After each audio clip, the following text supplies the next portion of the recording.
Hi, I'm Professor Deborah Bridges, and I want to welcome you to Fundamentals of Public Speaking, Communication 1332, here at University of Houston. And of course, it's distance ed, so you're receiving this lecture either via cable or tape purchase. And today, for the first lecture, what we want to do is go over the course overview. So you have an idea of about the structure of the course, the content of the course, what we require of you, and what we're going to deliver to you. So these are the elements we're going to look at concerning the curriculum and delivery. First, the course objective, the course design, the content. Then we have a little bit different textbook this year. It's going to be an electronic textbook. And then in that textbook, you'll have a toolbox which gives you all the things you need to succeed in this course. We want to talk a little bit about pathway to distance education. We want to look at the course website. We use Vista, and that's very important. It's your lifeline to this course. And on that Vista website, the course website, there's a mandatory student survey that you're going to need to complete in order to stay in the course. And let me repeat that. In order to stay in the course, you must complete the student survey on the Vista website no later than the deadline date that's indicated in your syllabus and indicated on that site. And then finally look at some support that you may need while you're taking the course, since you are taking it distance ed. So initially, let's look at the course objective. What is that? To improve your speaking and listening skills that you need in order to be an effective speaker. And our speaking skills are very important for our careers, but also socially and in our community. So the ability to speak effectively, to be an effective presenter, please don't underestimate. This is going to be extremely valuable to you later on, but also while you're in college.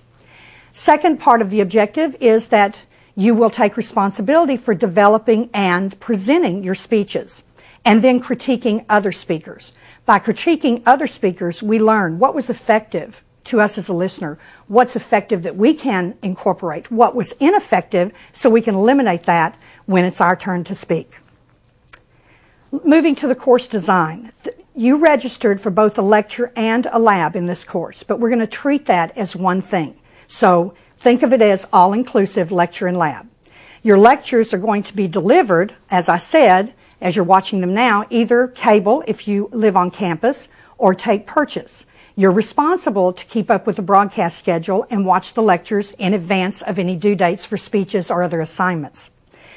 Students will come to campus 3 different times, so it's not a pure distance ed animal.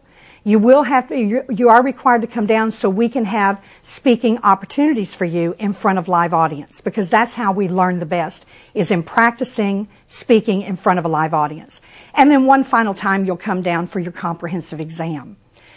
Your presentation instructor will not be me.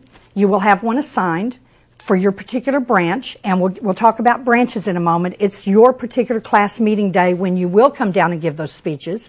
But you'll have a presentation instructor for that, and she or he will administer the class and also grade your speeches. Moving on to the course content, what is it? What have you purchased? Because you purchased this course, here's what we're going to give you. We're going to share with you the communication concepts that you need that are vital to being a successful presenter. We're going to look at how to develop a topic, how to effectively, that's the key word in this course, being effective. How to develop a topic effectively as an individual and also working with a group. We're going to look at organizing a presentation. So it's bang for your buck and your audience's buck. They get the most in the least amount of time, how you can have an effectively organized presentation. We're going to look at what makes for effective verbal delivery and also effective nonverbal delivery. We're going to look at presentation aids. They are very important in public speaking. Most, if not all, effective corporate presentations use different types of aids. We're going to look at PowerPoint, but also physical aids that we use to be more effective when we speak. And then finally, we're going to look at different types of speeches. We speak on different occasions for different reasons, and we're going to look at those. Regarding your textbook, again, I indicated earlier, there's been a change this year. And we're going to have an electronic text as opposed to hard copy. I don't even have a hard copy one with me. But the electronic text is going to be downloadable to your computer. You'll be able to print it out, the sections that you need, the chapters that you need. You can do it all at one time, or you can do it according to what you're looking at the time. So that it will be available to you on the publisher's website, and on your Vista site, your course website, that link is going to be listed. So you will get that information to purchase that textbook.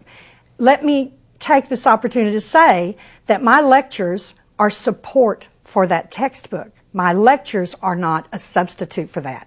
So while I try to help you when we go through the different chapter texts, different communication concepts, it is up to you to do the reading to get the most out of this course.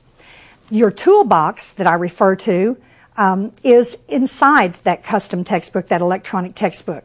And it's going to be your speech assignment instructions, going to have help documents to prepare you for the speeches you'll give, and also going to have your grading forms. Now, let me tell you about your grading forms because they are really helpful. They're very detailed. What I'm expecting, what your presentation instructor is expecting to see for an A level, B level, whatever the speech may be. But what do you need to have in the introduction? What do you need to have in the body?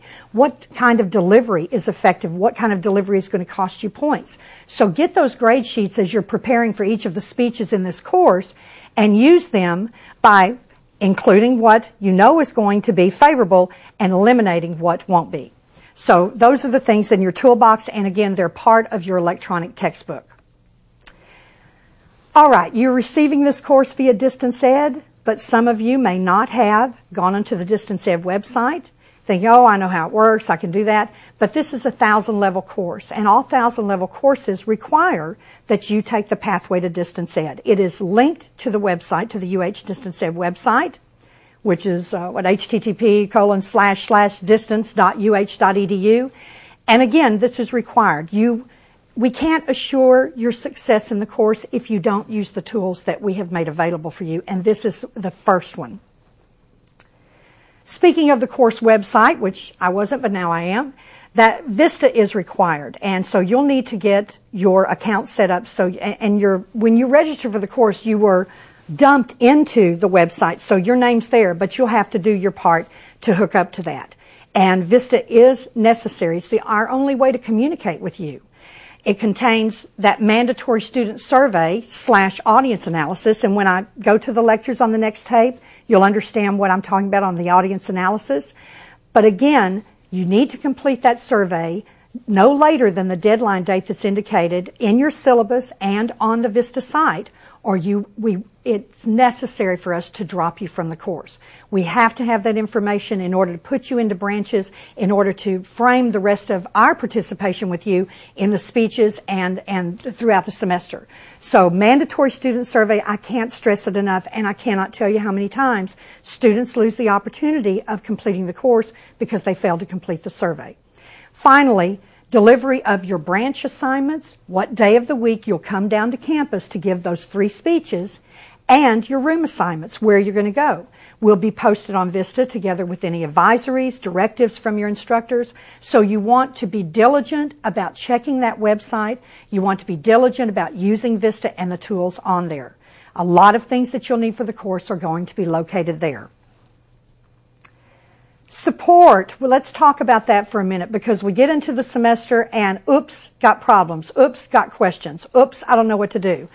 So please contact your presentation instructor, not me, but your presentation instructor with questions that you have about coursework. But do not use the Vista email. We cannot possibly check 7, 8, 9 different Vista sites to see if students are emailing us. So in your syllabus, your presentation instructor's email will be posted, and refer to that and use that when you need to pose a question to your instructor. If you need technical help, this doesn't work, that doesn't work, technical type questions, we can't answer those. We simply can't. So here is a slide that you can go back and refer to again and again with your technical support questions. Online, you can go to that website. In person, 116 of PGH, Philip Guthrie Hoffman Hall. Valuable location. I've used it many times myself.